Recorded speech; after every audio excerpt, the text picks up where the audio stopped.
పరిశుద్ధ గ్రంథంలో నుండి దశలోనికయ రాసిన 2వ పత్రిక 2వ అధ్యాయము 1వ వచనం నుండి మనము ధ్యానించుకుందాం. సహోదరులారా, ప్రభువు దినం ఎప్పుడు వచ్చినట్లుగా ఆత్మ వలనను మాట వలనను మా యొద్ద నుండి వచ్చుకున్నదని చెప్పిన పత్రికల వలనను ఎవరు చెప్పిన ఎడల మీరు త్వరపడి చంచల మనస్కులు కాకుండానట్లు బెదరకుండానట్లు మన ప్రభువైన యేసుక్రీస్తు రాకడను బట్టి మనము ఆయన యొద్ద కూడుకొను బట్టి మిమ్మల్ని వేడుకొంచున్నాము. ప్రార్థించుకుందాం. ప్రార్థనకు ఒక ముందు పాట పాడుకుందాం. అందరికి వచ్చిన పాట 2 సువార్త సునాదముతో అని పాట పాడుకుందాం. 2 సువార్త సునాదముతో రంజియు సిలువని నాదముతో తంబుర సితార నాదముతో ప్రభు యేసు దయానిధి సన్నిధిని ప్రభు యేసు దయానిధి సన్నిధిని యేసే మానవ జాతి వికాసం యేసే మానవ నీతి విలాసం యేసే మానవ జాతి వికాసం యేసే మానవ నీతి విలాసం యేసే పతిత పావన నామం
రక్షకానికి స్తుతులు స్తోత్రములు.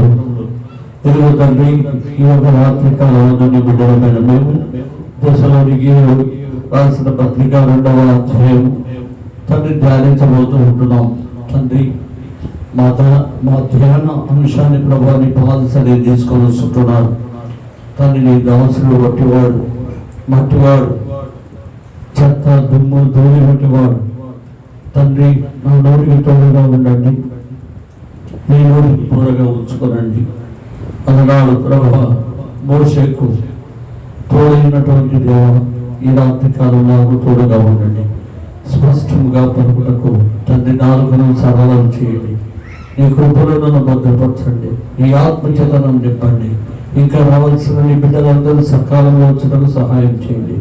చీకటి శక్తులను, అంధకార శక్తులను, అపవాది క్రియలను యేసుక్రీస్తు నామమున బంధిస్తూ యేసయ్య అతి పరిశుద్ధ నామములో ప్రార్థించి బ్రతిమాలి వేడుకుంటున్నాను నా తండ్రి, ఆమేన్. మొదటిగా మనం చూస్తే సహోదరులారా, ప్రభు వచ్చే దినం ఎప్పుడు మరి వచ్చి ఉన్నట్లుగా ఆత్మ వలనను మాటల వలనను మా యుద్ధ నుండి వచ్చినదని చెప్పిన పత్రికల వలనను ఎవడైనా చెప్పిన ఎడల మీరు త్వరపడి చంచల మనస్కులు కాకుండానట్లు ఏం చేయాలంట, బెదరకుండా వలనని మన ప్రభు అయిన యేసుక్రీస్తు రాకడను బట్టి మనము ఆయన యొద్ద కూడుకొనుట బట్టి మిమ్మును వేడుకొనుచున్నాము. ఈ దినం మనం మరి ఈ వాక్యంలో నుంచి కొన్ని మాటలను మనము ధ్యానం చేసుకున్నాం. ప్రభు దినం ఎప్పుడు వచ్చునో తెలియదు. దేవుడు ఎప్పుడు వస్తాడో ఎవరికైనా తెలుసా? ఈ కాలంలో ఫోన్లు ఉన్నాయి కాబట్టి అమెరికా నుంచి 8 నిమిషాలకు బయలుదేరుతాడో అనుకుంటాం. ఫ్లైట్ ఎప్పుడు ల్యాండ్ అయింది తెలుసుకుంటాం. ఏదైనా కానీ మనం క్షణాల మీద మనకు ఫోన్ కనెక్షన్ ఉంది కాబట్టి తెలుసుకుంటున్నాం. ఇంకా కొంచెం ముందుకు వెళ్తే అప్పుడు ఏమున్నాయి? లెటర్స్ ఉన్నాయి, ఉత్తరాలు. ఒక ఉత్తరము ఒక ఇంటికి రావాలంటే ఎన్ని రోజులు పడుతుంది? వారం రోజులు పట్టేది. వారం రోజులకు ఎవరు తేవాలి? ఆ యొక్క పోస్ట్ మ్యాన్ నుంచి మనకి ఇచ్చేవాడు.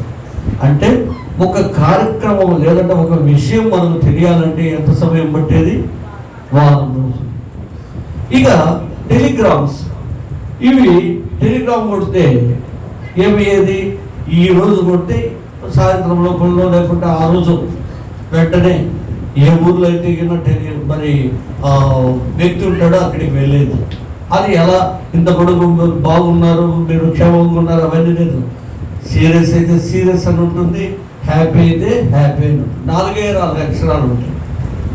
టెలిగ్రామ్ కొట్టారు, ఈమె సులువుగా కానిపోయింది 4 మాటలు, ఈమె చనిపోయాడు 4 మాటలు, అంతే ఉండేది. టెలిగ్రామ్లో ఎక్కువ ఉండదు.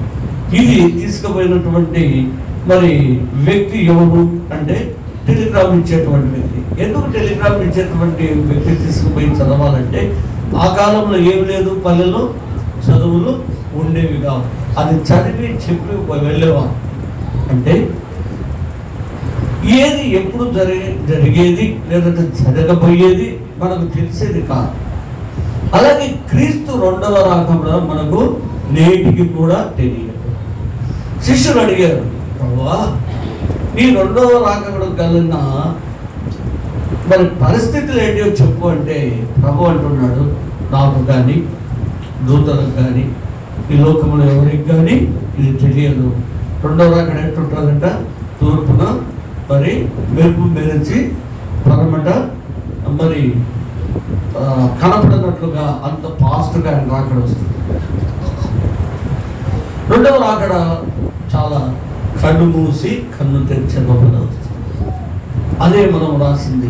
ప్రేమైన దేవుని బిడ్డల వాక్యంలో మనం చూస్తే ఏమని రాయబడి ఉంది అంటే మనం చూడండి, 1 కొరింథీయులకు రాసిన పత్రిక 15వ అధ్యాయం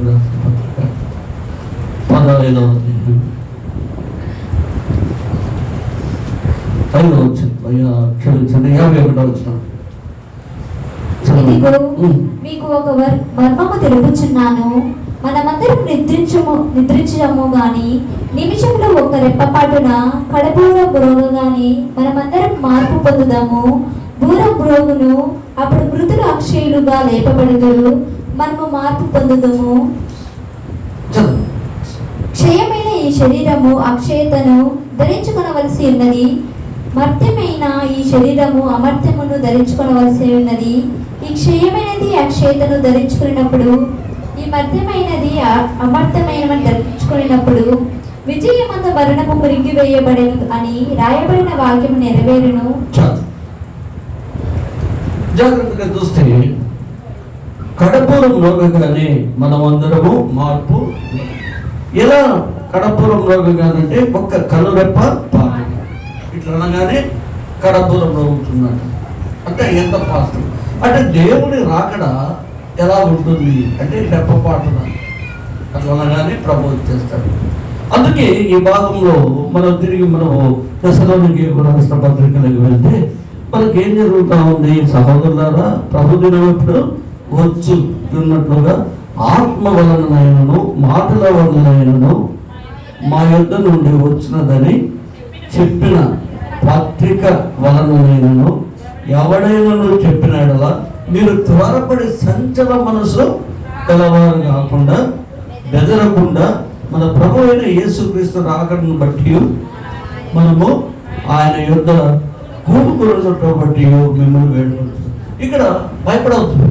ఎవరైనా రెండో రాకడ గురించి చెప్తే వస్తాడేమో ఆయన వస్తాడు, దాంట్లో ఏమీ ఇది లేదు. అయితే మనుషుడు చెప్పిన సమయానికి దేవుడు రాడు. ఎందుకంటే ఈ పొద్దు రేపు ఎప్పుడు వస్తాడో తెలియదు, ఏ క్షణాన ఆయన వస్తాడో తెలియదు, ఏ నిమిషాన ఆయన వస్తాడో తెలియదు. అయితే మనం ఎలా ఉండాలి? సంసిద్ధముగా ఉండాలి. ఎలా ఉండాలంట? సంసిద్ధం. మనము ఉదాహరణకు బస్ స్టాండ్కి వెళ్తాం.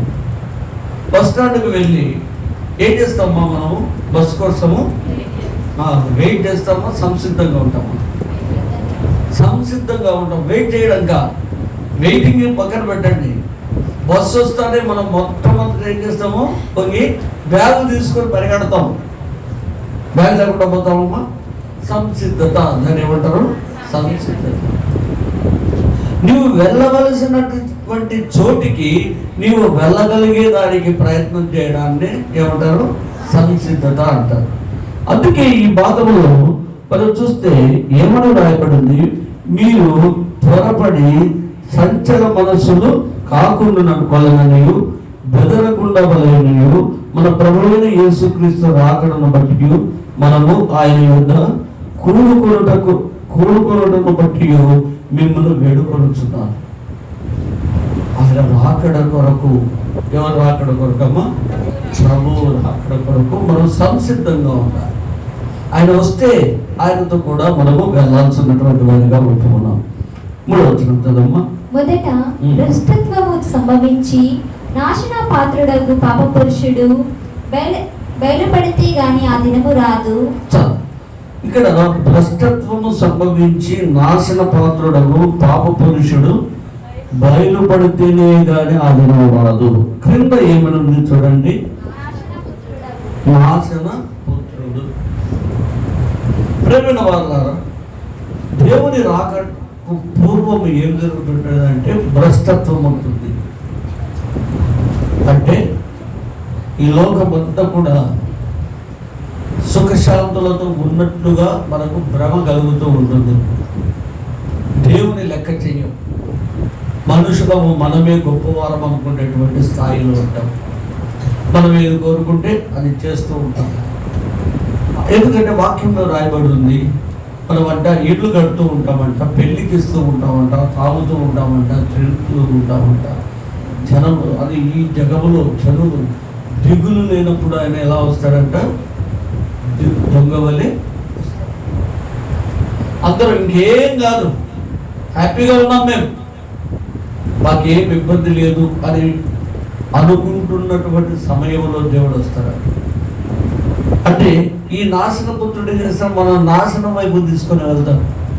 వాక్యం అవసరం లేదు, ఏం ప్రార్థన, ఏమి దేవుడు, ఏంది ఉంటే దేవుడు కనపడాలి కదా. ఇలాంటి స్వభావం కలిగినటువంటి వారిగా మనం వచ్చేసి మనను భ్రష్టత్వంలోకి తీసుకొని వెళ్ళి మనం భ్రష్టం అయిపోయిన తర్వాత ఏం చేస్తారంటే సాతానుడు అప్పుడు మనల్ని నాశనానికి తీసుకొని వెళ్ళి అప్పుడు వస్తాడంట ప్రభు. ప్రేమైన వాళ్ళ, నీవు భ్రష్టత్వముతో జీవించకుండానట్లుగా నీవు నీ రక్షణను ఏం చేయాలి? నీ యొక్క రక్షణను నీవు నిర్లక్ష్యం చేయకూడదు. ఎందుకంటే రక్షణ అనేది దేవుడు ఇచ్చినటువంటి ఒక కవచం. మానవునికి అన్నిటికంటే ముఖ్యమైనటువంటి ఏంటేమో రక్షణ. స్వస్థత వరాలు ఉండొచ్చు, అవి ఆగిపోవచ్చు. ప్రవచనాలు ఉండొచ్చు, అవి ఆగిపోవచ్చు. తర్వాత కృపావరాలు అనేకం ఉండవచ్చు, అవి ఆగిపోవచ్చు. కానీ రక్షణ నీ మరణాంతరము వరకు నీతో కూడా ఉంటుంది. నీవు చనిపోయిన తర్వాత కూడా ఉండేదేంటి? రక్షణే. అందుకే రక్షణను నిర్లక్ష్యము చేయవద్దు. ఇంత గొప్ప రక్షణ నిర్లక్ష్యం చేసినా ఎలాగూ తప్పించుకుంటూ. కాబట్టి నీ రక్షణను నీవు ఏం చేయాలి? జాగ్రత్తగా పట్టుకోవాలి. దేవుడిచ్చిన రక్షణను నీవు నిర్లక్ష్యపరచకూడదు. చాలామంది ఏమనుకుంటారంటే రక్షణ అంటే ఏంటి, రక్షణ అంటే ఏమి, అసలు దాని నిర్వచనం ఏమిటి? రక్షణ అంటే పాపములో నీవు ఉండగా నిన్ను పాపములో నుంచి లేవనెత్తడమే రక్షణ. దాన్ని పోగొట్టుకోవద్దు, తిరిగి పాపం చేయకూడదు. ఒక వ్యక్తి సంపూర్ణంగా దేవుని బిడ్డగా మార్చబడితే ఆ వ్యక్తి తన జీవితాన్ని కొనసాగిస్తూ ఉండగా ఒక సమస్య వచ్చిందనుకోండి, సమస్య వస్తానే ఏమి దేవుడు అని దేవుని వదిలిపెడితే అప్పుడు నువ్వేం చేసావు? రక్షణను నిర్లక్ష్యము చేసి. అందుకే కష్టం వచ్చినా, నష్టం వచ్చినా, ఇరుకు వచ్చినా, ఇబ్బంది వచ్చినా నీ రక్షణను నువ్వేం చేయాలమ్మా? కాపాడుకోవాలి. నీ రక్షణను నీవు దాచుకోవాలి. నీ రక్షణలో నీవు సంతోషించాలి. అందుకే నీ రక్షణను కాపాడుకోవాలి అంటే దానికి గల కారణం ముఖ్యంగా ఏమిటంటే, ప్రేమిన వాళ్ళ నీవు దేవుని బిడ్డగా మార్చబడాలి. ప్రథమమైనటువంటి మరి కారణం ఏమిటి అంటే యేసుతో నడవటం. ఉదయం నుంచి మనం నిద్రపోయేంత వరకు ఎవరితో నడవాలి? యేసుతో నడవాలి. యేసుతో నడిస్తే నీ జీవితం ఆనందం. యేసు ఏం చేస్తాడు? నేను మంచి మార్గంలో నడు. ఎందుకంటే ఆయన అన్నాడు, నేనే మార్గమును సత్యమును. కాబట్టి మంచి మార్గంలో నడిచేటువంటి యేసుతో నడిచినట్లయితే నీవు ఏమాత్రం కూడా ఇబ్బంది పడవు. ఇంకా ఏమని రాయబడింది చూడండి. ఏది దేవుడు అనబడును, ఏది పూజింపబడును, దాని అంతటిని ఎదిరించుచు దానికంతటికి పైగా వాడు తను తాను హెచ్చించుకొనుచు తాను దేవుడనని తను కనపరుచుకొనుచు దేవుని ఆలయంలో కూర్చుండు గనుక ఏ విధముగానైనను ఎవడను మిమ్మల్ని మోసపరచనీయకుడి. ఈ పాపపు పురుషుడు చేసేటువంటి పని ఏమిటి అంటే ఏం చేస్తాడంటే, ఏది దేవుడు అనబడును,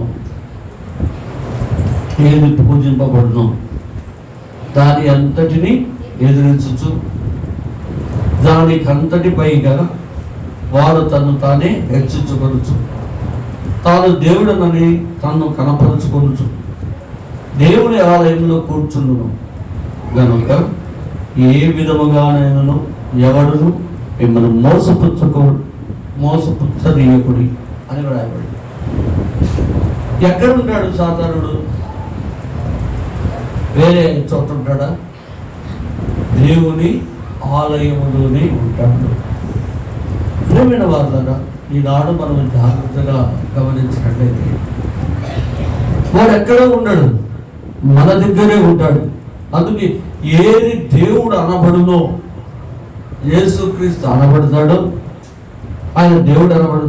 ఏది పూజిస్తుంటున్నావో, ఎవరిని పూజిస్తుంటున్నావో, దేని అంతటిని దాన్ని ఎదిరించు. అదే తప్పు. ఎక్కడున్నాడు దేవుడు అని అంటే రహస్య బోధ ఏమంటారు దాన్ని? బోధలు ఎన్ని రకాలు ఉంటాయంటే 2 రకాల బోధలు. ఒకటి యథార్థమైనటువంటి బోధ, రెండవది రహస్య బోధ. యథార్థ బోధ ఎట్లుంటుందంటే రాళ్ళతో రిమ్మినట్లుగా ఉంటుంది. మరి అబద్ధపు బోధ ఎలా ఉంటుంది? నిన్ను పండబెట్టి జోగొట్టినట్లు ఉంటుంది. ఆహా, ఎంత బాగా చెప్తున్నానండి, బాగుంది వాక్యం.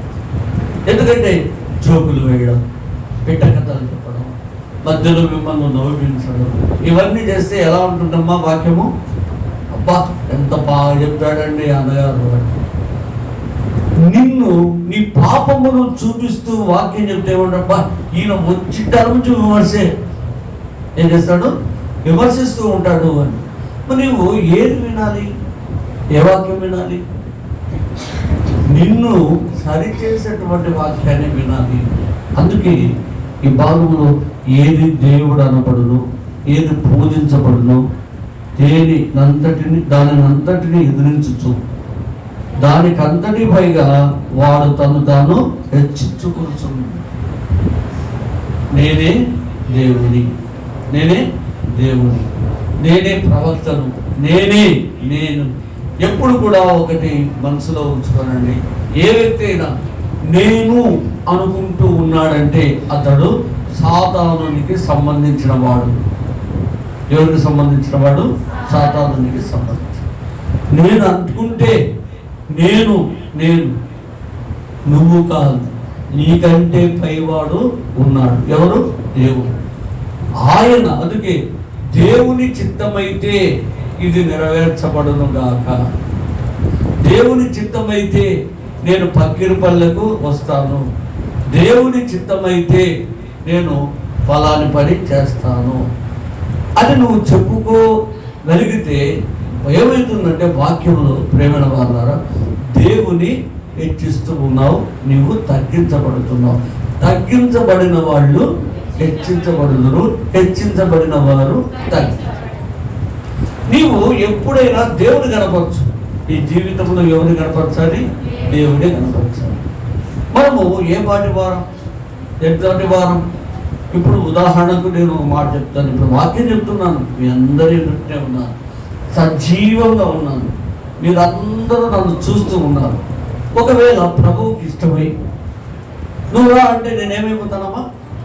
వెంటనే పడి చనిపోతాను. అది మన స్థితి. నీటి మీద బుడగ వంటిది మన జీవితం. లాంటిది నీటి మీద బుడగ వంటిది. నీటి మీద పోయే బుడగను చూస్తే ఏమవుతుందమ్మా? అది అంత కొంత దూరం పోతే అది విచ్ఛిన్నమైపోతుంది. అలాంటిది మన జీవితం. కాబట్టి దేవుని హెచ్చించు, దేవుని ప్రార్థించు, దేవునికి సర్వస్వము అప్పగించు. అందుకే తను తాను వాడు ఏం చేస్తాడంటే దేవుడి నుండి తను తాను కనపరుచుకొంచు దేవుని ఆలయంలో కూర్చును గనుక ఏ విధముగానైనాను ఎవడును మిమ్మల్ని మోసపరచనీయకుడి అంటున్నాడు. ఎక్కడ ఉంటాడంటే సాతానుడు? దేవుని ఆలయం. మీకు దేవుని ఆలయంలోనే ఉండి దేవుని గురించి చెబుతున్నట్లు కానీ అది సరి అయినటువంటి బోధ కాకుండా ఏం చేస్తాడంటే మిమ్మల్ని మోసపుచ్చుతూ ఉంటాడు. అంటే ఏం పర్వాలేదులేమ్మా, ఇక నేను ఈ పాపం చేశాను, అది ఏం కాదులేమ్మా, పొరపాటుగా దేవుడు అడిగితే క్షమిస్తాడు. చాలామంది ఏమనుకుంటా ఉంటారంటే పాపం చేసి ప్రభువా నన్ను క్షమించు అంటే దేవుడు క్షమిస్తాడు అనుకుంటారు. తప్పదు. ఎన్ని మార్లు క్షమించుతాడమ్మా? 70 సంవత్సరాలు క్షమిస్తాడని బైబిల్లో ఉంది. కాబట్టి మనం 70 సంవత్సరాలు పాపం చేయొచ్చు అని అనుకుంటున్నారు. మనల్ని క్షమించమన్నాడు కానీ ప్రభు క్షమిస్తాడని చెప్పలేదు. బాగా చదవండి వాక్యం. మనల్ని క్షమించాడు ఆయన. నీ కొరకు నా కొరకు ఆయన ఒకేసారి ఆయన మృతి చెందాడు. సారిసారికి కాదు. ఒక్కసారి నీవు రక్షణ పొందిన తర్వాత ఆ రక్షణను నీవు అలాగే పట్టుకోవాలి. ఏముందిలే, నేను నా దగ్గరికి వచ్చానా, నేను నా భర్తను బలి తిట్టాను అంటే ఏం చేశాడు అక్కడంటే ఇలా నన్ను తిట్టాడు, నేను తిట్టానంటే ఇవ బాప్తిసం తీసుకొని రక్షణ పొంది ఉంటుంది అనుకో. నేనేం చెప్పాలి? మా క్షమాపణ అడుగు అని చెప్పాలి. మంచి పని చేస్తున్నావు లేక ఇంకోసారి అనకుండా అని చెప్పాను అనుకోండి, నేనేం చేస్తున్నాను? ఇప్పుడు తప్పుడు బోధ బోధిస్తూ ఉంటున్నాను. తప్పుడు బోధించినప్పుడు ఏం చేస్తావు నువ్వు? పాస్టర్ ఒకవేళ ఉదాహరణకి ఇంకోమాట, మా ఇంట్లో టీవీ పెట్టుకొని మీరు వచ్చే లోపల ఎంజాయ్ చేస్తానని అనుకోండి, మీరు వచ్చారు, మా ఇంట్లో ఏముంది? టీవీ బ్రహ్మాండంగా సినిమా చూస్తున్నాను. ఎవరో ఉన్నారు ఇప్పుడు పిల్లలు నా హీరోలు, ఒకవేళ పాత హీరోలనే వేసుకుందాంలేండి, పాత హీరోలు సినిమా చూస్తూ ఉన్నాను అనుకోండి, వస్తాడు ఉన్నదాకా రండి కూర్చోండి, ఆడిని చేరేసి కూర్చోబెట్టారు అనుకోండి, మీరేమనుకుంటారమ్మా? పాస్టరే ఇంట్లో సినిమా చూస్తా అంటే మనం చూడడం తప్ప. మొట్టమొదట సాధారణ ఏం చేస్తాడమ్మా? అదే చెప్తాడు, ఆయనే సినిమా చూస్తా అంటే మేమేం చూస్తే తప్ప. కాబట్టి మేము కూడా ప్రేమిన వాళ్ళారా, నేను తప్పు చేస్తూ ఎదుటి మనిషికి మరి నీతి చెబితే దానివల్ల ప్రయోజనం ఏమైనా ఉందా? నిన్ను నీవు శుద్ధి చేసుకో, నిన్ను నువ్వు మార్చుకో, అప్పుడు నేను చెప్పను. నేను దానికి దూరంగా ఉండాలి. ప్రేమిన వాళ్ళారా, ఈనాడు మనం చూస్తే కుటుంబాలలో పిల్లలు పెద్దల మాటలు వినరు. చిన్న పిల్లలు మొదలుకొని యవనస్తుల వరకు ఎవరు మాట వినరు. టీవీ పెట్టద్దు నాయన అంటే వాళ్ళు ఏం చేస్తారమ్మా? టీవీనే పెడతారు. సెల్లులు చూడొద్దంటే ఏం చేస్తారమ్మా? సెల్లులే చూస్తారు. హెచ్చించుకుంటున్నాడు ఎవరు? సాతానుడు. ఎక్కడ? మందిరములో. వీళ్ళందరూ ఎందుకు ఇలా కుటుంబాలు విచ్ఛిన్నమవుతున్నాయి అంటే మొట్టమొదట క్రమశిక్షణ లేకపోవడము. ఏమి క్రమశిక్షణ లేకపోవడము? బాల్యమందు సృష్టికర్తల గురించి చెప్పకపోవడము. అందుకే ఇలాంటి భయంకరమైనటువంటి ప్రాబ్లమ్స్ మనము ఎదుర్కొంటూ ఉన్నాం. ఇంకా చూడండి, నేను ఇంకను మీ యొద్ద ఉన్నప్పుడు ఈ సంగతులను మీతో చెప్పినది మీకు జ్ఞాపకము లేదా? కాగా వాడు తన సొంత కాలమందు బయలుపరచబడవలనని వారిని అడ్డగించినది ఏదో అది మీరెరుగరు.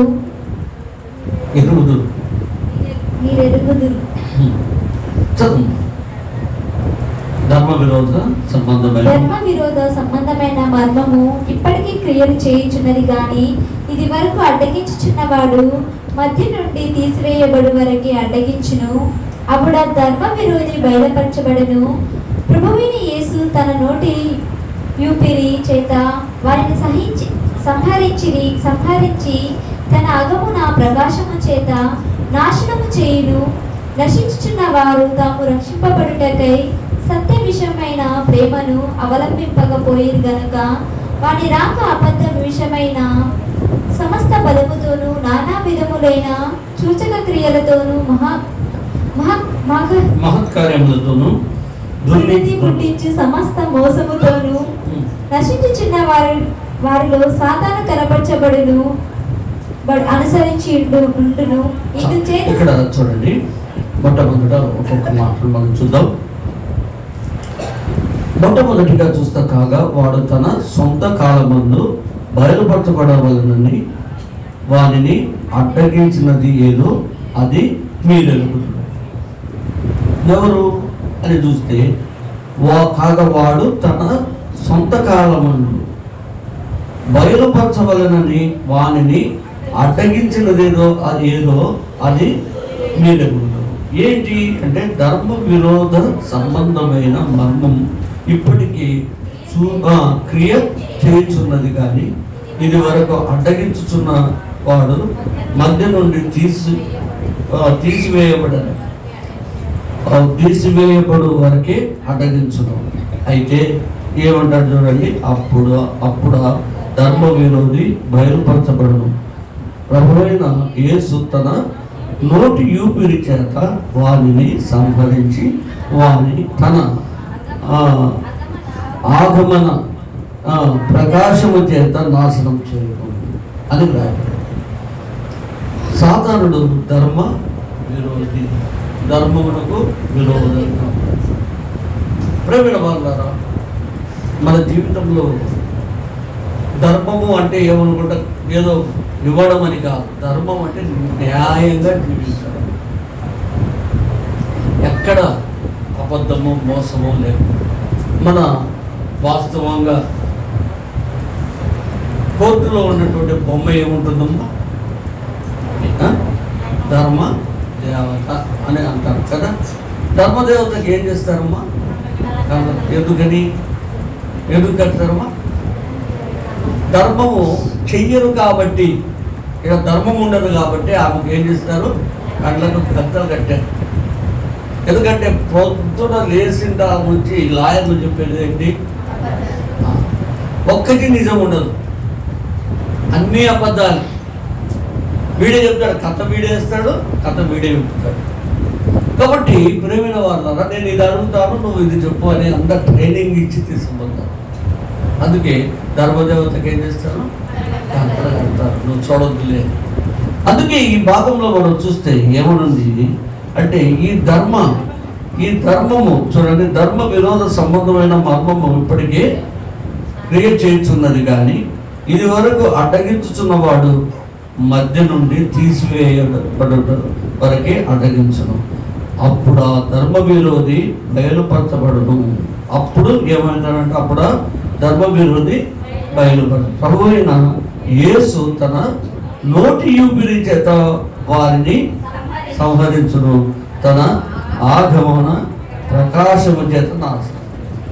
ఎవరు ఏం చేస్తారంటే, ఆయన ఊపిరి చేత నాశనం చేస్తారు. ఎవరు ఆయన? యేసు. ఎవరిని? ధర్మ విరోధి. ధర్మ విరోధి ఎవరు? సాతానుడు. సాతానుడు ఎవరు చెప్పండి? వీడు సర్వనాశనకారి, వీడిని నాశనకారి అంటారు. వచ్చే వారం మనము సాతాను పేర్లలో దీని గురించి కూడా మనం ధ్యానించబోతాం. వీడు చాలా భయంకరమైనటువంటి వాడు.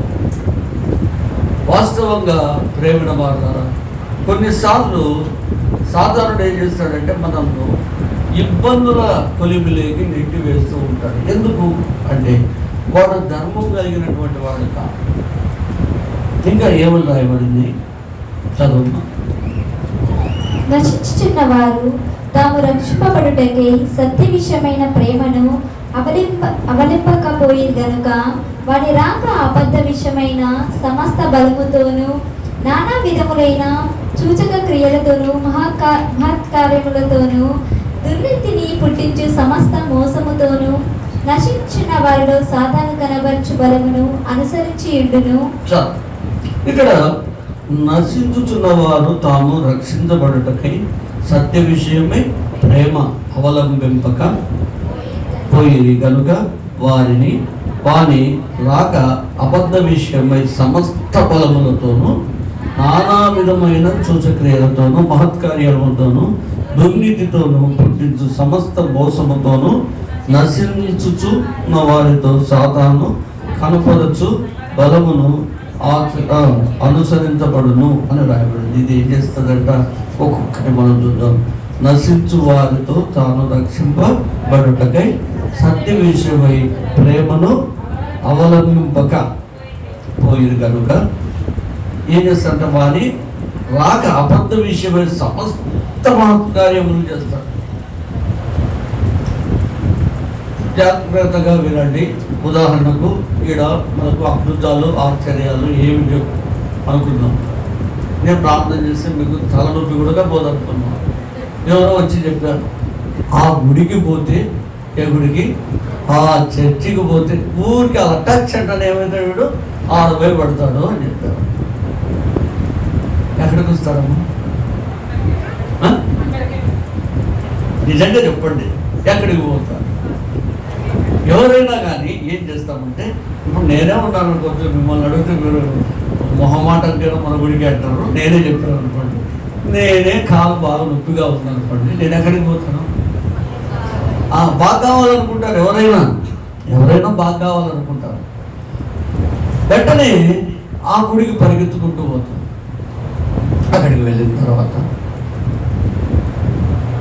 అక్కడ ఉన్నటువంటి పాస్టర్ గారు బాగా ప్రార్థన చేశాడు, మీకు బాగా మరే మా తల్లి సంఘమే ఈ సంఘాన్ని విడిచిపెట్టి అక్కడికి పోకూడదు, నేను ఎక్కడికి పోవాలి?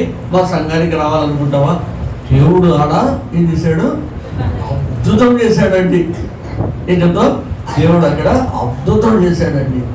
ఎంత అద్భుతం అంటే అది ఇక చెప్పలేను నేను. ప్రేమ వల్ల దేవుడు ఎక్కడున్నా అద్భుతము చేస్తాడు. నీ విశ్వాసం. ఇప్పుడు నేనే ఉన్నాను అనుకుంటే నా గురించి 10 మందికి మీరు ఏం చేయనక్కర్లేదు, ఆయన ప్రార్థన చేస్తే బాగవుతుందని 10 మందికి చెప్పండి. ఏమైతుందో తెలుసా మీకు విషయము? ఆయన ప్రార్థన చేస్తే బాగవుతుందని వింటే వాళ్ళందరూ ఎక్కడికి వస్తారు? నా దగ్గరకు.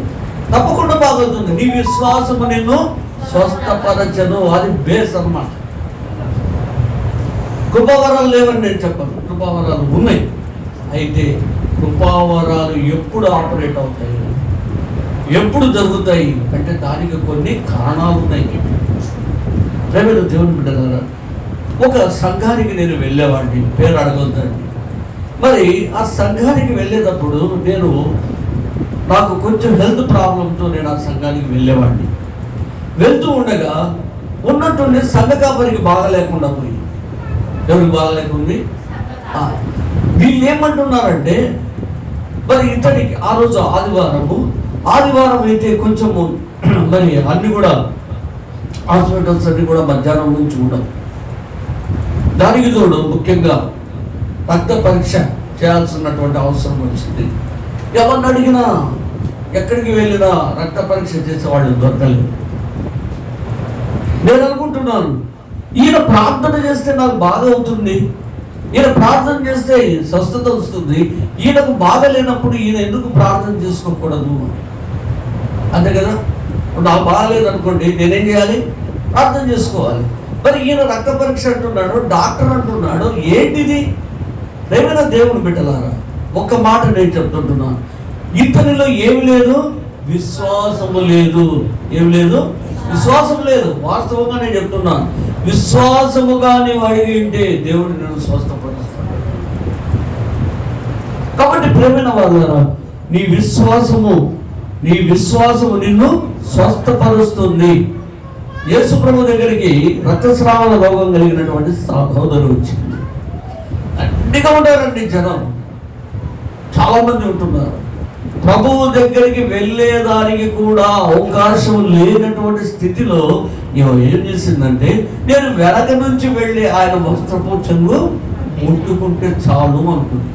వెళ్ళింది, ప్రభు దగ్గరికి వెళ్ళింది, వీళ్ళని తోసుకుంటూ వెళ్ళింది. ఎందుకంటే ఈమెకి ఏం జబ్బు అంటే క్యాన్సర్.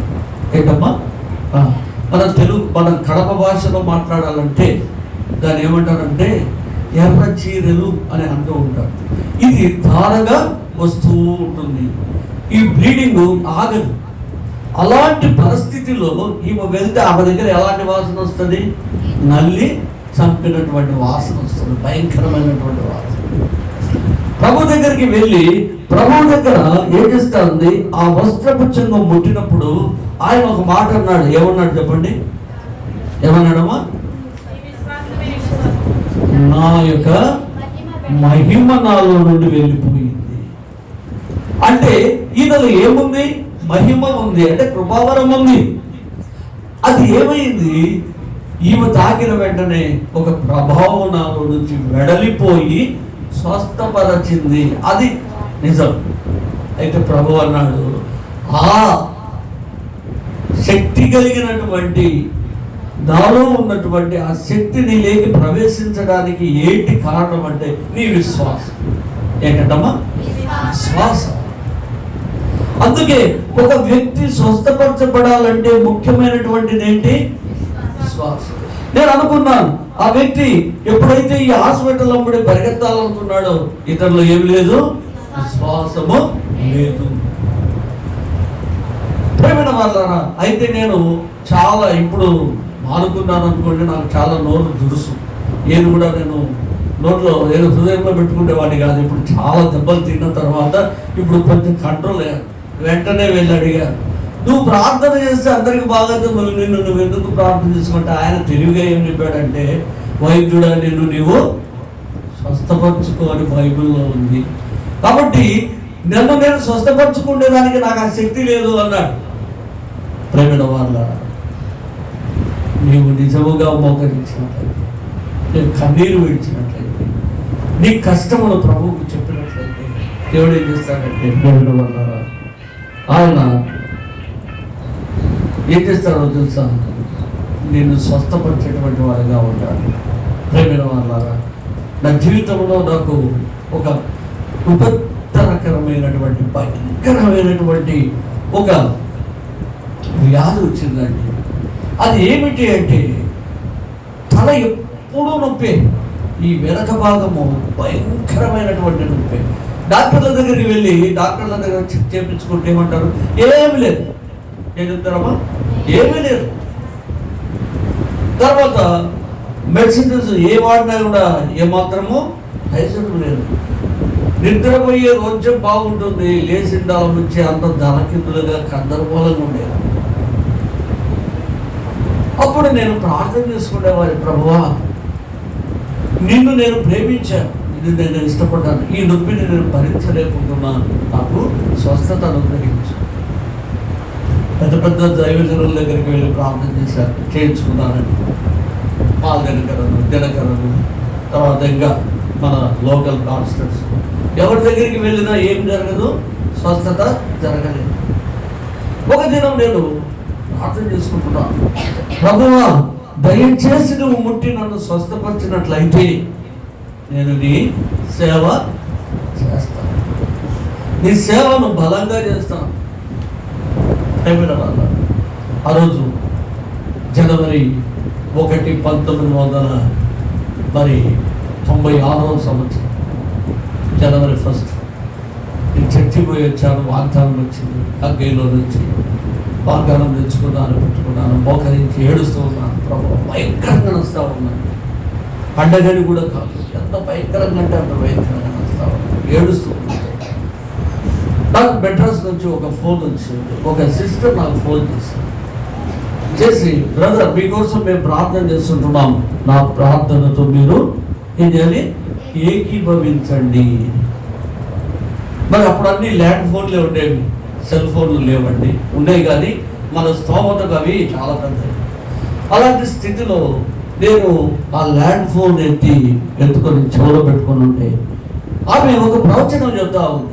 ఏమని చెప్తా ఉందంటే, మరి నీ తల చుట్టూ ఉన్నటువంటి చీకటిని దేవుడు ఈ యొక్క ఉదయకాలం మందు తొలగిస్తూ ఉంటున్నాడు. ఎప్పుడైతే ఆ యొక్క సహోదరి ఆ మాట చెప్పిందో నాలో నుంచి ఒక బరువైనటువంటి ఒక భారము తొలగిపోయింది. హల్లెలూయా.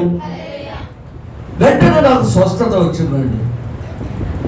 నేను వాళ్ళని ఏం అడగలేదు, ఊరికే పక్క లెటర్ రాశాను, నాకు ఈ బాధ ఉందని. వాళ్ళు ఏం చేశారంటే, నువ్వేం చేయాలి, ప్రార్థనలో ఏకీభవించు. నేను ప్రార్థనలో ఏకీభవించగానే దేవుడు నన్ను స్వస్థపరిచాడండి. వాస్తవం చెప్తుంటున్నా, ఆనాటి నుండి నేటి వరకు ఏనాడు నాకు ఆ ప్రాబ్లం రాలేదు. హల్లెలూయా. మరి ప్రేమైన వాళ్ళారా, ఆ సహోదరుడు ఎవరంటే, మీరందరూ పాటలు పాడుతూ ఉంటారు, మీనా శశి అని. మరి మీకు అందరు కూడా తెలిసిన పాటలు చాలా చక్కగా పాడుతూ ఉంటాము. వాళ్ళు మరి మనకు వాళ్ళ ప్రార్థన ద్వారా నాకు స్వస్థత కలిగింది. నేను దాచిపెట్టుకోవడము మరి ఏది మంచిది కాదు. దేవుడు స్వస్థపరుస్తాడు. అయితే ఎప్పుడు అంటే నువ్వు ప్రార్థనలో ఉన్నప్పుడు నువ్వు ప్రార్థన చేయాలి. అలాగే ఇంకొక సాక్ష్యాన్ని కూడా నేను చెప్తాను. నా కుటుంబంలో జరిగిన అద్భుతాలను చెప్తాను. మరి నా కుటుంబంలో నా భార్య చాలా సీరియస్ కండిషన్లోకి వెళ్ళిపోయింది. నేను డాక్టర్ దగ్గరికి తీసుకొని వెళ్ళాను. డాక్టర్ దగ్గరికి తీసుకొని వెళ్తే డాక్టర్ అన్నాడు, ఈమె కడుపులో కణితి గడ్డ ఉంది, ఇది ఆపరేషన్ చేయాలి. ఇది ఆపరేషన్ చేస్తే ఈమె బ్రతుకుతుందో లేదో నేను చెప్పను. అయితే మీరు చేయించుకోవాల్సిందే, ఎందుకంటే ఇంతెత్తు వచ్చిందండి ఆమె కడుపు. నేను ఒక ఉత్తరం రాశాను దినకరన్ గారికి, అయ్యా నా భార్యకి మాది చాలా ఇబ్బందులతో ఉన్నాము, ఇది విషయం, ఆపరేషన్ చేయమంటున్నారు, ఆపరేషన్ లేకుండా ఈమెకు స్వస్థత కలుగుతుందా అని రాశాడు. ఆయన నాకు ఒక ఉత్తరం రాశాడు, లెటర్ రాశాడు. ఏమని రాశాడంటే, బ్రదర్ నీ భార్యకు ఆపరేషన్ జరుగుతుంది. ఏం రాశాడమ్మా? జరుగుతుంది, అయితే దేవుడు స్వస్థత ఇస్తాడు. డాక్టర్ ఏం చెప్పాడు? కంపల్సరిగా ఈమెకు ఆపరేషన్ జరగాలి అన్నాడు. అక్కడ దైవజనుడు అంటున్నాడు, నీ భార్యకు ఆపరేషన్ జరుగుతుంది.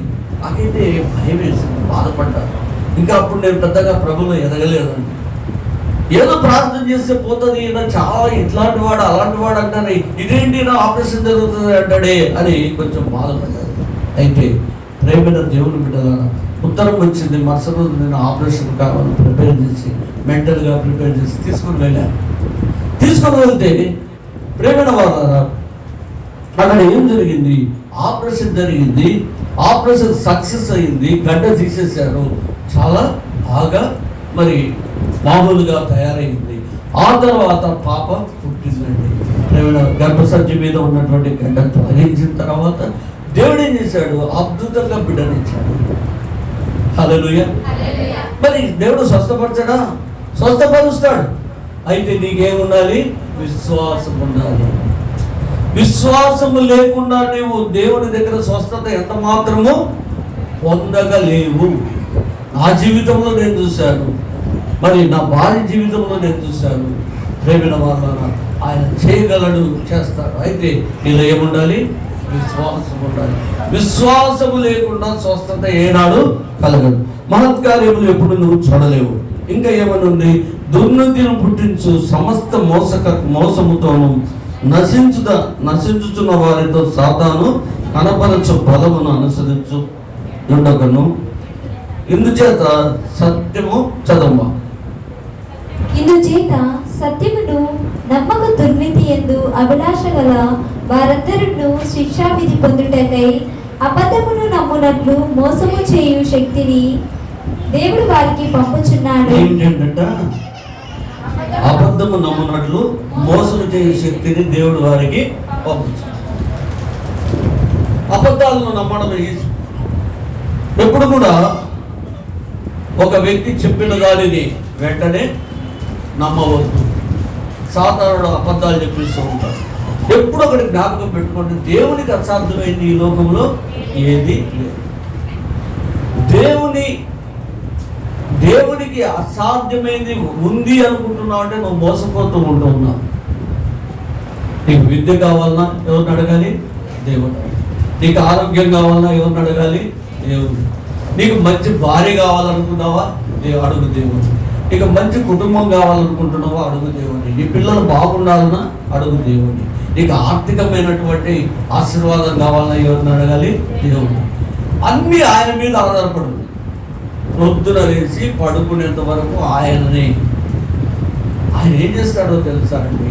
నీవు అడుగు వాటికన్నిటికంటేను, ఊహించు వాటికన్నిటికంటేను అత్యధికంగా ఇస్తాడు. ఎప్పుడు కూడా లేదు అని భయపడవద్దు. ఇక లేదు అని నువ్వు ఎప్పుడూ దిగులు పడవద్దు. నీకు ఇచ్చేదానికి ఆయన దగ్గర ఎంతో ఉంది. అయితే దావీదు మరి సొలొమోను అంటాడు కదా, నాకు అధికంగా ఇస్తే నిన్ను, తక్కువ ఇస్తే కాబట్టి నాకు చాలు, ఇచ్చిన కాడికి చాలు. ఆ ఆలోచన నీలో కలిగి ఉంటే దేవుడు నిన్ను ఆశీర్వదిస్తాడు. ఈ పిల్లలు ఉన్నతమైనటువంటి స్థితికి పోవాలంటే నువ్వేం చేయాలి? పిల్లలకు మొట్టమొదటి నుంచి వాళ్ళని ప్రభుత్వం. నీ పిల్లలు ఎక్కడ ఉంటున్నారు? నేను ఎప్పుడు చెప్తూ ఉంటాను, మన పిల్లలు ఎలా ఉన్నారో అనేది మనం చూస్తూ ఉండాలి. అలా కాకుండా మన ఇష్టానుసారంగా మనం జీవించినట్లయితే మన పిల్లలు నాశనానికి వెళ్తారు. అందుకే ఈ భాగంలో మనం చూస్తే ఏమనుంది? చదవండి, చదవమ్మా. ఇందుచేత సత్యమును నమ్మక దుర్నీతి యందు అభిలాష గల వారందరూ శిక్షావిధి పొందుటకై అబద్ధమును నమ్మునట్లు మోసము చేయు శక్తిని దేవుడు వారికి పంపుచున్నాడు. మోసము చేయు శక్తిని దేవుడు ఏం చేస్తున్నాడంట? వాళ్ళకు పంపుతున్నాడు. మోసం చేస్తాడు. ఈనాడు మాయ మాటలు నాలుగు చెప్పి, లేకుంటే ఇన్ని కథలు మీకు చెప్పేసి నేను వెళ్ళిపోవచ్చు, నా పని అయిపోతుంది. దానివల్ల మీకు ఏమైనా లాభమా? ఏమో. దేవుని సన్నిధానానికి వచ్చిన ప్రియ సహోదరి సహోదరుడా, ఇక్కడ నుంచి నువ్వు ఏం నేర్చుకోపోవాలి? ఒక మంచి మాట ఒక్కటైనా నీ హృదయం ఉండాలి. నేను 10 మాటలు చెప్పాను అనుకోండి, ఒక్కటైనా ఈ రోజంతటిలో నేను ఇది నేర్చుకున్నాను అనేటువంటి ఆనందం మనలో కలిగి ఉండాలి. మనం చిన్నతనంలో స్కూల్కి వెళ్ళాం, అందరం వెళ్ళాం కదమ్మా, వెళ్ళారా? పలక తీసుకుని పోయాం. పలక తీసుకుని పోతే మేడం లేదంటే టీచర్ అమ్మ మనకు ఒక ఆరాసిచ్చింది అనుకోండి, పెద్ద ఆరాసిస్తారు కదా, దాన్ని రుద్ది రుద్ది రుద్ది బలప మారిపోయి చీలు వచ్చిందాకా రుద్దుతాం. మరుసటి రోజు పోతాం, మళ్ళీ ఏం చేస్తుంది, అదే ఆరాసిస్తుంది, దానే రుద్దుతాం. ఇట్లా మనము ఆరాసేంత వరకు నేర్చుకుంటాం. అలాగే వాక్యాన్ని కూడా నెంబరు వేసుకొని వేసుకొని వేసుకొని అది మనకు వచ్చినంత వరకు నేర్చుకోవాలి. చాలా సందర్భాల్లో కళ్ళేమో బైబిల్ అక్షరాల వెంబడి పరిగెడుతుంది, మనసు ఏమో ఇంకోతాం. ఇదేమో పరిగెడుతుంది, కళ్ళేమో దన దన దన దన చదువుతూ ఉంటాం, కానీ ఒక్క ముక్క ముందు మనకు అర్థం కాదు. చాలా మంది చెప్తుంటారు, బైబిల్ చదువుతాం నాకు అర్థం కాదంటే నీ మనసు ఎక్కడుంది, వేరే చదువుతాం. అందుకే ద్విమనస్కులై ఉండకుడి, నీ మనసు ఒకటే ఉండాలి. ద్విమనస్కులై ఉంటే బైబిల్ మీద కళ్ళను అక్షరాల మీద మనసు ఏమో ఇంకొకసారి. నీ మనసును నీ యొక్క కళ్ళను దేని మీద కేంద్రీకృతం చేయాలి, బైబిల్ మీదనే ఉండాలి. ప్రేమ వారు ఇంకా మనం చూద్దాం, చూడండి. ప్రభువు వలన ప్రేమింపబడిన సహోదరులారా, ఆత్మ మిమ్మును పరిశుద్ధపరచుట వలనను మీరు సత్యమును నమ్ముట వలనను రక్షణ పొందుటకు దేవుడు ఆది నుండి మిమ్మల్ని ఏర్పరచుకునేను గనుక మేము మిమ్మల్ని బట్టి ఎల్లప్పుడూ దేవునికి కృతజ్ఞతాస్తుతులు చెల్లింప బద్ధులమై ఉన్నాము. ఏంటంటమ్మా, ప్రభువు వలన ప్రేమించబడిన సహోదరులు. ఎవరు మనల్ని ప్రేమిస్తుంటున్నాడు, ఎలా ప్రేమిస్తున్నాడు ప్రశ్నించుకోవాలి. దేవుడు ఎలా ప్రేమిస్తున్నాడు మనల్ని ఒకసారి ఆలోచన చేయండి. నీకు ఏదైతే అవసరమో అది ఇస్తున్నాడు, నీకు ఏది అవసరమో అది ఇస్తున్నాడు. నాకు ఏమి ఇవ్వలేదు. ఒక్కొక్కసారి సాతానుడు ఏం చెప్తాడంటే దేవుడు ఇవ్వనోటి ఉంటాయి కొన్ని. ఉదాహరణకు నేను ఒక మాట చెప్తాను, ప్రభువా యేసయ్యా నేను సినిమాకు పోతా ఉన్నా, టికెట్లు అయిపోకుండా కాపాడు అని ప్రార్థన చేసుకుందాం అనుకున్నాం. ఏంటని టికెట్లు అయిపో ఆడిపోతాను దేవుడు ఊహో అలాగానే టికెట్లు అయిపోయేసి. అప్పుడు ఏమనుకుంటామా మనము, దేవుడు నా ప్రార్థన. నువ్వు ప్రార్థన చేసేటప్పుడు ఏం చేయాలి, ప్రభువా నేను చర్చికి పోతున్నాను, నాకు మంచి ఆ బోధంతా బుర్రకెక్కేటట్టు చెయ్యని ప్రార్థన చేస్తే ఓకే. నువ్వు అల్లరితో కూడిన ఆటపాటల దగ్గరికి వెళ్తూ ఏం చేస్తుంటున్నావు, ప్రార్థన చేస్తున్నావు. ఏమని చేస్తున్నావు, టికెట్లు ఉండాలి. కాబట్టి అలాంటి ప్రార్థన దేవుడు ఆలకించాడు. ఎలాంటి ప్రార్థన ఆలకిస్తాడు అంటే, దేవుని మందిరంలోకి నువ్వు వచ్చినప్పుడు వెళ్ళినప్పుడు దేవునికి నిన్ను సజీవ యాగంగా అర్పించు. అది దేవుని యొక్క.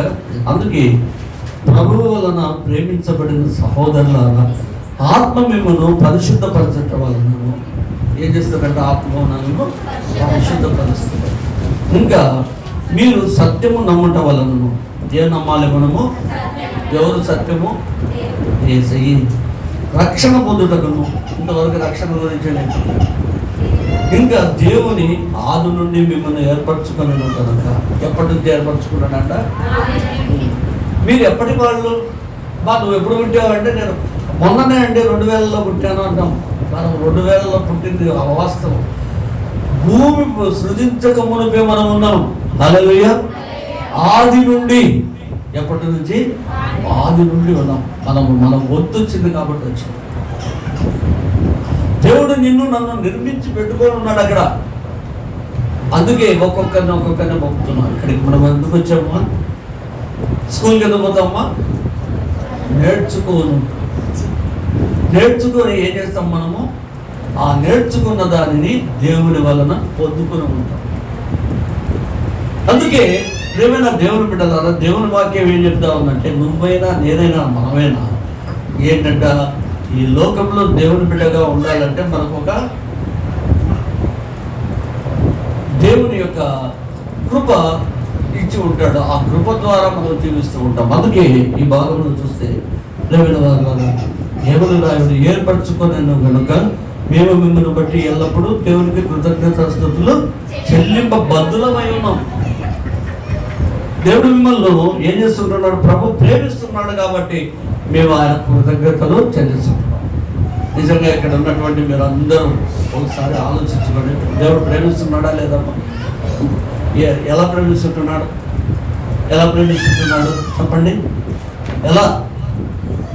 ఆరోగ్యంతోనా, బలముతోనా, శక్తితోనా, కుటుంబంతోనా, ఆర్థికంగానా, ఏ దానిని బట్టి మిమ్మల్ని ప్రేమిస్తున్నారని మీరు ప్రేమిన వారు ఆయుష్నిచ్చి మనల్ని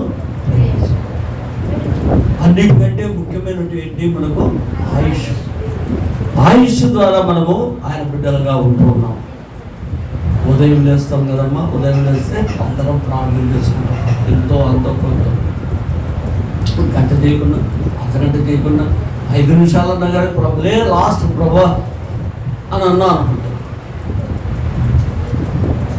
అంటే అర్థం ఏమిటి? దేవుని నామమును ఉచ్చరించి మనం పనులన్నీ చేస్తాం.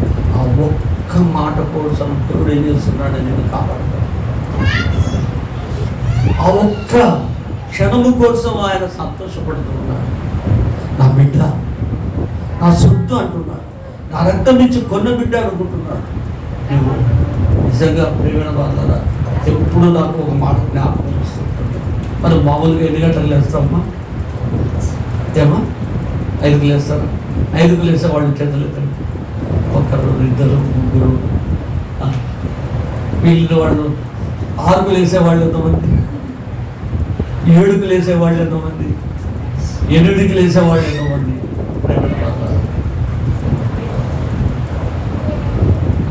ప్రపంచము తలకిందులైన ముస్లింలు ఎన్ని గంటలకు లేస్తారమ్మా?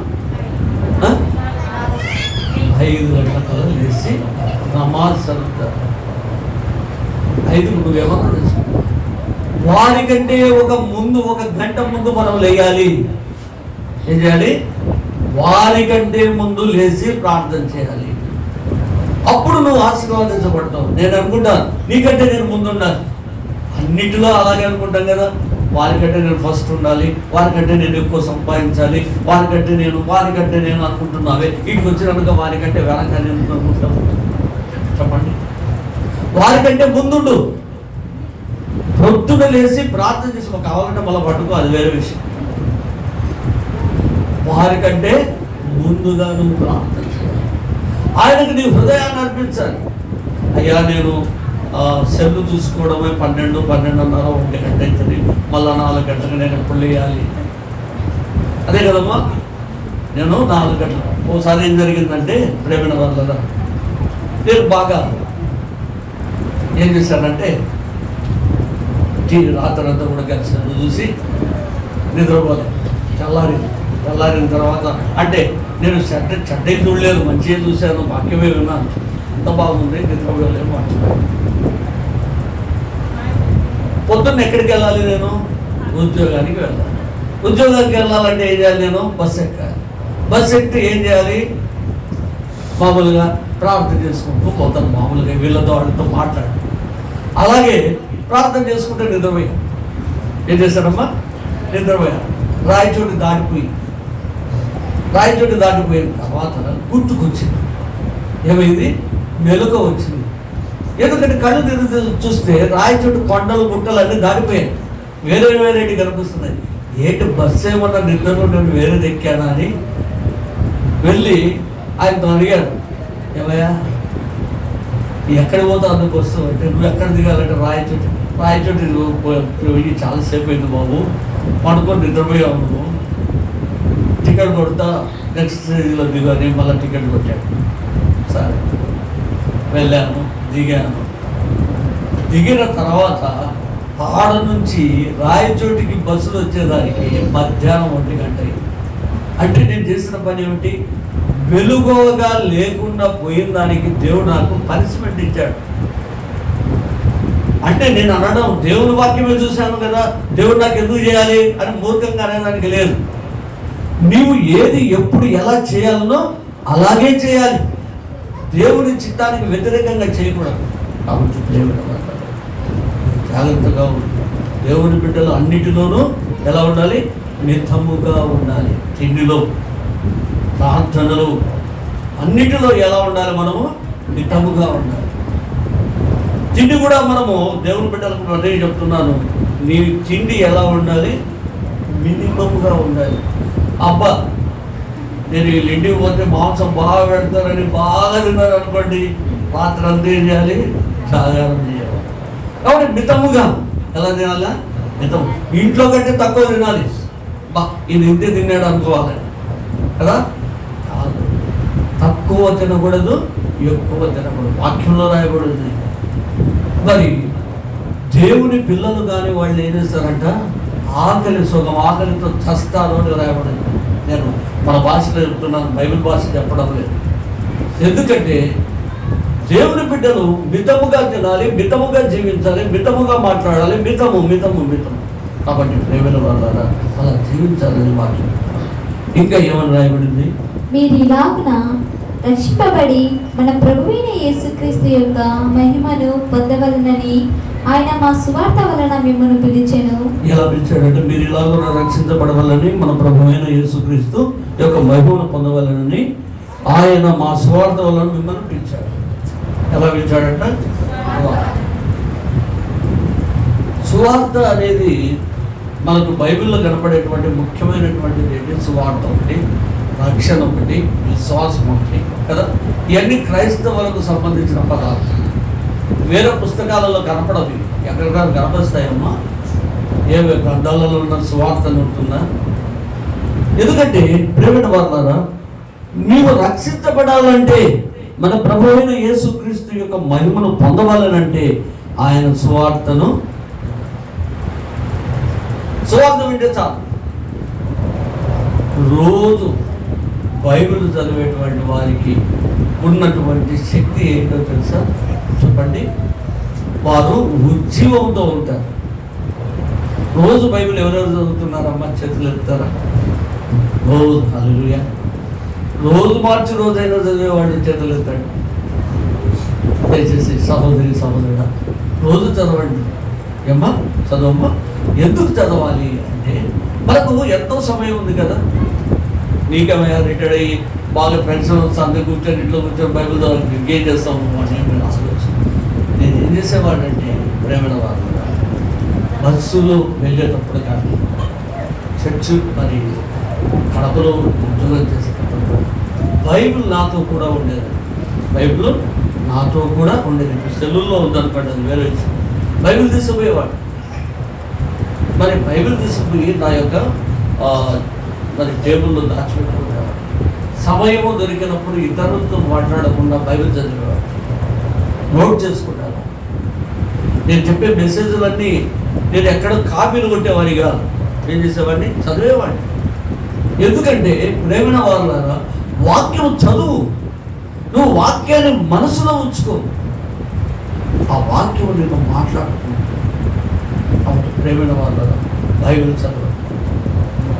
ప్రపంచంలో అన్నిటికంటే ముఖ్యమైనటువంటిది ఏంటి? పరిశుద్ధ గ్రంథాన్ని గురించి మరి మనం చూస్తే, ఈ పరిశుద్ధ గ్రంథంలో ఎన్ని పుస్తకాలు ఉన్నాయి? 66 పుస్తకాలు. ఒక పుస్తకానికి మించిన పుస్తకం ఒకటి. ప్రతి పుస్తకములో నీకు ఏముంది? పరలోకానికి మార్గం ఉంది. పాడుతూ ఉంటారు. బైబిల్ పాట ఒకటి ఉంది, పరిశుద్ధ గ్రంథం. పఠింప శ్రేష్ఠ గ్రంథము బైబిల్, పఠింప శ్రేష్ఠ గ్రంథం. మీ బైబిల్ పైకెత్తండి చూద్దాం, పైకెత్తండి. పఠింప శ్రేష్ఠ గ్రంథము బైబిల్, పఠింప శ్రేష్ఠ గ్రంథము బైబిల్, అనుదినము పఠించిన ఆత్మతో నడుపును, ఓ పఠింప శ్రేష్ఠ గ్రంథము బైబిల్. కాబట్టి పఠించేదానికి ఏదంటే శ్రేష్టమైంది బైబిల్. మరి బైబిల్ ఎత్తి ఇప్పుడు పాడాం, పఠింప శ్రేష్ఠ గ్రంథము సెల్లు అని పాడతామమ్మా. కాబట్టి సెల్లు తెచ్చుకోవడం తప్పేం కాదు, కానీ నీవు బైబిల్ అంటూ నీకు ఒక సొంత ఆస్తి ఉండాలి. నాకు కలిగిన ఆస్తి ఏదని అడిగితే నేను చెప్తాను, నా ఇంట్లో ఉన్నటువంటి దేవుడి పుస్తకాన్ని. ఎందుకంటే నీకు దేవుడి పుస్తకముతో అనుభవం ఉన్నప్పుడు అన్యోన్యమైనటువంటి అనుభవం ఉన్నప్పుడు ఎంత సంతోషం. పుస్తకాలు ఎంతమంది చదువుతారమ్మా? సెల్లులు పక్కన పెట్టేయండి, అది విరోధి. పుస్తకాలు ఎంతమంది చదువుతారు? చేతులు తండ్రి హల్లెలూయా. పుస్తకాలు, దేవుని పుస్తకాలు ఎన్ని చదివితే అంత ఆశీర్వాదం. ఎంతమంది యాత్రికుని ప్రయాణం అనేటువంటి పుస్తకం చదివారు చెప్పండి? ఇద్దరే. యాత్రికుని ప్రయాణం అనే పుస్తకం కొనండి, వేరే వాళ్ళది అరువుకు ఇప్పించుకోకండి, కొనండి, చదవండి. మీ జీవితంలో అది శ్రేష్టమైనటువంటి పుస్తకం. జాన్ బెన్యూన్ అన్నటువంటి వ్యక్తి ఆ పుస్తకాన్ని రాశారు. ఎంత అంటే బైబిల్ తర్వాత పుస్తకం ఏదైనా ఉందంటే అలాంటి పుస్తకము యాత్రికుని ప్రయాణం. అలాగే ప్రేమిల వాళ్ళ ఎన్నో రకాల పుస్తకాలు ఉన్నాయి, ఎన్నో సాక్ష్యాలు ఉన్నాయి. అవి చదివినప్పుడు లేదంటే అవి మనం ధ్యానం చేసినప్పుడు ఎంత నెమ్మదో. నిజంగా రక్షణ పొందిన వాళ్లకు అవి ఎలాంటివంటే నన్ను అడిగితే తేనె ధారలో బట్టి ఎంత రుచిగా ఉంటాయో. రాత్రింబగడ్డు చదివేవాడిని నేను పుస్తకాలు. ఎందుకంటే అంత ఆనందం, అంత మనశ్శాంతి. కేవలం బైబిల్ చదవడమే కాదు, అవి కూడా మీరు టెస్ట్ మనీస్ చదవండి. ఇంకా వాక్యంలో చివరిగా చూసి నేను ముగిస్తాను. కాబట్టి సహోదరులారా, నిలకడగా ఉండి మా నోటి మాటల వలనైనను మా పత్రిక వలనైనను మీకు బోధింపబడిన విధులను చేపట్టడి. మన ప్రభువైన యేసుక్రీస్తును మనల్ని ప్రేమించి కృపచేత నిత్యమైన ఆదరణయు శుభ నిరీక్షణయు అనుగ్రహించిన మన తండ్రి అయిన దేవుడును మీ హృదయములను ఆదరించి ప్రతి సత్కార్యమందు ప్రతి సద్వాక్యమందును మిమ్మల్ని స్థిరపరచునుగాక. ఇక్కడ చివరిగా మాటలు మనం చూస్తే, మన ప్రభువైన యేసుక్రీస్తు మనలను ప్రేమించి కృపచేత నిత్య ఆదరణ శుభ నిరీక్షణ అనుగ్రహించి మన తండ్రి అయిన దేవుడును మీ హృదయములను ఆదరించి ప్రతి సత్కార్యములను ప్రతి సద్విక్య మందును నమ్మిక మిమ్మల్ని స్థిరపరచుగాక అని రాయబడ్డారు. కాబట్టి ఈ వాక్యం ఉన్నటువంటి సహోదరుడు రాత్రి కాలంలో నువ్వు నేర్చుకోవాల్సింది ఈ లోకంలో ఏంటి? మొట్టమొదటి తొందరపాటును వదిలేసి నిర్మలమైన మనసుతో వాక్యాన్ని ధ్యానించుకొని వాక్యానికి లోబడి జీవిస్తూ నేను నీ కుటుంబాన్ని సరి చేసుకుంటూ రక్షణను వదిలిపెట్టవాలి, విశ్వాసమును విడిచిపెట్టవాలి. దేవుని బిడ్డగా ఈ కుటుంబం ఈరోజు నువ్వు ఇబ్బందుల్లో ఉండవచ్చు, ఈ దినం నువ్వు అనారోగ్యంతో ఉండవచ్చు, ఈ దినం నువ్వు మరి ఎలాంటి స్థితి లేనటువంటి స్థితిలో ఉండొచ్చు. ఒక దినము దేవుడు నిన్ను అత్యధికంగా తప్పకుండా ఆశీర్వాదిస్తాడు. మరి ఆశీర్వాదం అంటే చాలా వరకు ఏమనుకుంటామంటే ఇల్లు ఇస్తాడేమో, కారు ఇస్తాడేమో, లేకుంటే నాకు ఫ్లైట్ ఇస్తాడేమో అనే అవిగా నిన్ను అత్యున్నతమైనటువంటి స్థితికి తీసుకొని వెళ్తాడు. నిన్ను తలగా ఉంచుతాడు కానీ తొక్కగా నీ దగ్గరికి వచ్చి నిన్ను అందరూ కూడా నీ దగ్గర సలహాలు తీసుకునేటువంటి స్థితి తీసుకున్నారు. ఎందుకంటే మీరు సాక్షులుగా ఉండాలి. ఆయనకి ఎలా ఉండాలి? మీరు ప్రతి చోటని సాక్షిగా ప్రభువానిలో ప్రతి చోటని సాక్షిగా ప్రభువానిలో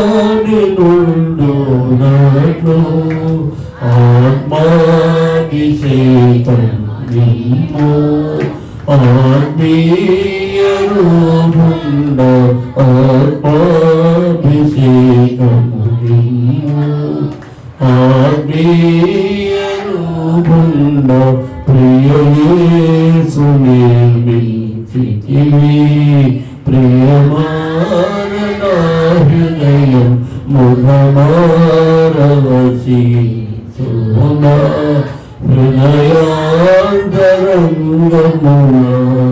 చివరి ప్రార్థన చేసుకుందాం. ప్రేమ కలిగిన మా తండ్రి, కృప కలిగిన దేవ, నమ్మకమైన ప్రభువా, నీకు స్తుతులు స్తోత్రాలు. ప్రభువా, వాక్యాన్ని బట్టి నీకు స్తోత్రములు. 2వ దశలోనికి రాసిన పత్రిక తండ్రి 2వ అధ్యాయాన్ని మేము తండ్రి నీ కృపలో ముగించుకున్నాం. తండ్రి మీరు ఇచ్చినటువంటి స్వస్థతను బట్టి ప్రభా నీకు వందనాలు. నీ బిడ్డలతో ప్రభా వాక్యం పంచుకుంటూ మీరు ఇచ్చిన కృపను బట్టి మీకు మరొకసారి వందనాలు. తండ్రి చేరవచ్చిన నీ బిడ్డలందరినీ పేరు పేరు వందలు దీవించండి. రాలేనటువంటి కుటుంబాల కొరకు ప్రార్థన చేస్తుంటున్నాను. అలాగే తండ్రి నీ చిత్తమైతే శుక్రవారం దినవంద ప్రభావ మేమందరం ఈ రీతిగా కూడుకొని నేను ప్రార్థించుకుంటూ దయచేయమని అడుగుతున్నాను. చీకటి శక్తులను అంధకార శక్తులను యేసునామం ముందు బంధిస్తూ తండ్రి నీ బిడ్డలకు మీరు తోడుగా ఉండమని తండ్రి వెళ్తున్నటువంటి నీ బిడ్డలకు తండ్రి మీరు తోడుగా ఉండండి. మీరు ఆకపోకలను తండ్రి సహాయం చేయండి ప్రభువా. తండ్రి నీ బిడ్డలు తండ్రి మరి ఇంటికి వెళ్ళి భోజనం చేసి పరుడు నిర్ణయించుండగా సాధారణ యొక్క క్రియలన్నింటిలో నుండి నీ బిడ్డలను విడిపించి మంచి నిద్ర నుంచి క్షమప్రదమైనటువంటి తండ్రి ప్రభువా తండ్రి కృపను కనపరచమని తండ్రి కుటుంబాలన్నిటినీ మరొకసారి దీవించమని ప్రభువా తండ్రి ఆదివారం జరిగే ఆరాధనను ప్రభు జ్ఞాపకం చేసుకోమని యేసు పేరిట ప్రార్థన చేస్తుంటున్నాను నా తండ్రి. ఆమేన్. మన తండ్రి అయిన దేవుని ప్రేమయు మన ప్రభువైన యేసుక్రీస్తు కృపయు పరిశుద్ధాత్మని సహవాసము సదాకాలం తోడై ఉండును గాక. ఆమేన్.